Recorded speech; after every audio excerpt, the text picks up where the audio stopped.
Welcome back to another video. You are welcome. This video, well, I really don't know how to start this particular video, but the things I'm about to talk about are things that I wish I had known, or I wish someone had spoken to me about before I decided to play my hands into that cesspool that is called cryptocurrency market, and also a bit of the forex market, foreign exchange market. So I think it's best I tell you the whole story. It all started last year. I had some extra cash. I had some extra cash with me, like 10,000 naira, and that is when converted to US dollars. I think it converts to somewhere around $25. So I used this money. I had this money. I didn't have anything at the time to spend it on. There was really nothing to buy or to blow it on, to be precise. So I decided I want to invest this money. I want to use it to do something that can get me a lot more money in the future. So a friend, or rather, should I say, I think I would call him a guru, but he's not really a guru. He's someone I know personally, told me that I should join this multi-level marketing scheme. It was basically a multi-level marketing scheme that used cryptocurrencies as its products. So basically, what you are selling, what you know how multi-level markets are, you know how network marketing schemes are. You are helping people to sell a product. You're helping people to sell a product, but this one, you are not really selling any product. They are taking something from you, and that's what they are taking from you is Ethereum. So I got into this network marketing scheme. I think I'll do a video explaining this topic. I think I'll do another video to explain this later on. So I got into this multi-level marketing scheme. How it works is you put in Ethereum and you put in more Ethereum to get into more levels. Then you bring more people and they pay you Ethereum and things like that. They pay you Ethereum and you have your money back. So I used this 10,000 naira, $25 to buy Ethereum, and I got into this multi-level marketing scheme and ended up finding out that it was a scam, and I lost all my money. That was the first encounter I had with cryptocurrencies. Then later on that year, I got my hands on let's say another free cash. I got my hands on more money, which I wasn't going to use at the time. And I think that was somewhere around 23,000 naira, which is somewhere around $50, I think. So this time I decided to do my research and actually get into cryptocurrencies and network marketing schemes. Although I didn't get into any network marketing scheme again, but I got into cryptocurrencies. I got into investing. I got into the forex market. Like, I did so much research on those things, and although I only played my hand at cryptocurrencies, but I did learn a lot, and I think it is worth pointing out in this video. So the first thing I learned would be, found it. You are not an investor. Look, I know saying this sounds a little too bogus. Yes, pay attention. You are not an investor, in the sense that how I define an investor in this context is according to what Robert Kiyosaki defines it in his book, Rich Dad's Guide to Investing. I currently don't have the hard copy right now, but I think it should look like this. According to that book, there are different levels of investors. I think there is the average investor, the sophisticated investor, and so on. So I am going off with his definition of the average investor. So that is to say, if you do not have a certain amount of income, a certain amount of yearly income, or a certain net worth, you aren't really classified as an average investor.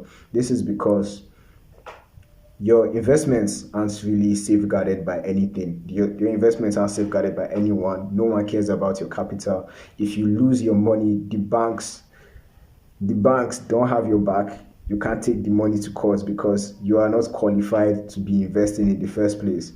So that is the reason why I would say that if you're going into cryptocurrencies, you aren't really an investor. But a lot of people nowadays go into cryptocurrencies, and it is already seen as, from the way I see it, it is already seen as a legitimate form of investment. So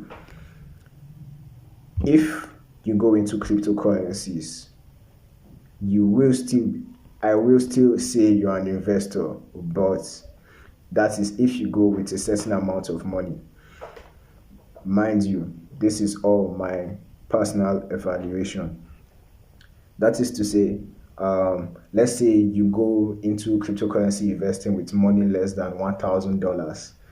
You really aren't an investor yet, because at that point, it is just you and yourself. Nobody cares about that money. Nobody cares about your money. You are just throwing money into thin air and taking all the risks by yourself, which is a very crazy spot to be in. And the second thing, let's see. Go into research. Do thorough research before going into any kind of investment. What I'm trying to say here is, well, it is what it is. Do research before you go into investment. Know what the heck you are putting your money into. Know what you are getting into before you get into it. If I had done one Google search, a single Google search into Wikipedia, I would have known that I should not trust multi-level marketing schemes. I would not have lost my money. If someone out there tells you, bring your money, I'm a forex manager, or I'm a hedge fund manager, or something like that, I'm a guru basically, I will manage your money and give you 20% profits every month. After 4 months you'd have gotten your money back. That's You probably should look into this person. You should do your research about this person. Do your research. How does he get his money? What companies are backing him up? How much is he worth? What is his success rate? How many people has he worked for? So you should know all this before going into your research. I know it is tedious, it is very stressful, but before putting your money into something, think about it. It is your money. Then the third would be, do not FOMO in and out of a do not FOMO in and out of a trade or investment. By FOMO, I mean fear of missing out. And cryptocurrency traders or stock investors would know very well about this. They would have heard about it somewhere, maybe a meme or a tutorial video or something. FOMO is basically fear of missing out. When you see a trade doing better than the one which you are currently trading, or an investment doing better than what you are investing in, and you decide to leave your own trade and go into that other trade, and then it ends up crashing, or something bad happens and stuff like that. Personally, I've seen I've seen a post on Twitter that said, if everyone is talking about it, then you are probably too late. And I think that holds true for a lot of investments.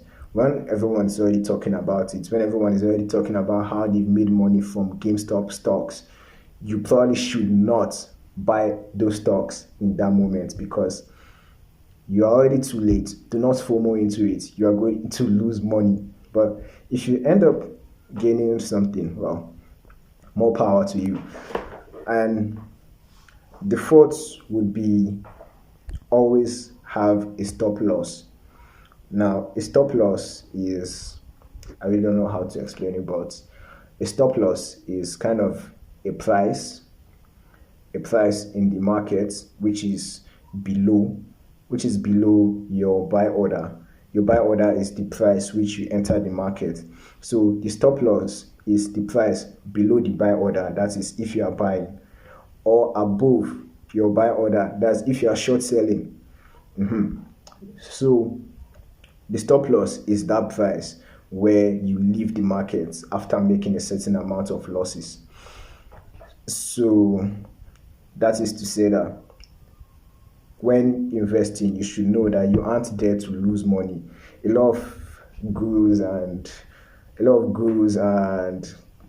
tutors or whatever they are called will tell you that you have to be willing to lose money if you are going to invest. Yes, you have to be willing to lose money, but you are not going in to lose money. So create a stop loss. Create that threshold that once you lost money to that level, you take your money out immediately. Then the next thing will be have a take profit. So a take profit is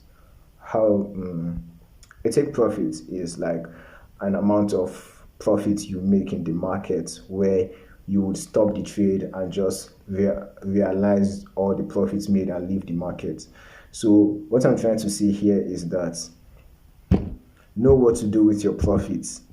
Once you're making the profits, know what to do with it, and eventually maybe take it out. Don't be greedy because you might end up losing everything. Lastly, the last thing will be that there is a lot of stress, and there's a lot of mental stress and mental mind games that go into trading, or let me say short-term investing.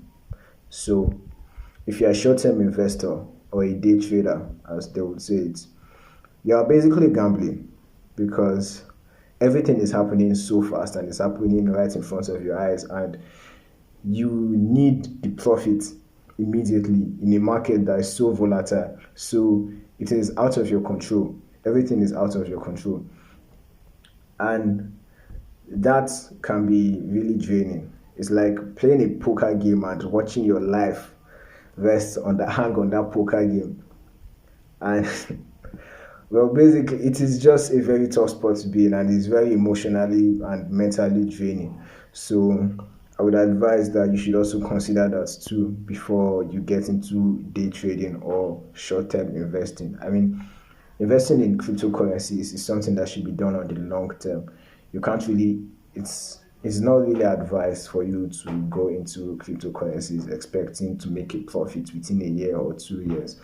I would say if you go into it, you should expect to make your profits in like maybe 5 years, 5 to 10 years, because that would reduce the mind games, the mental stress, the emotional stress. And yeah, that would really be the best way for you to maximize your profits with little effort. So those are 6 things. I think it's supposed to be 5, but I think there are 6 things that I learned from dabbling in the cryptocurrency markets. Well, I did learn a lot more than 6 things, but just for the sake of this video, I will mention these things. If you found this video useful, please like and subscribe, and maybe I'll make another one in the future. Thank you for watching, and see you next time.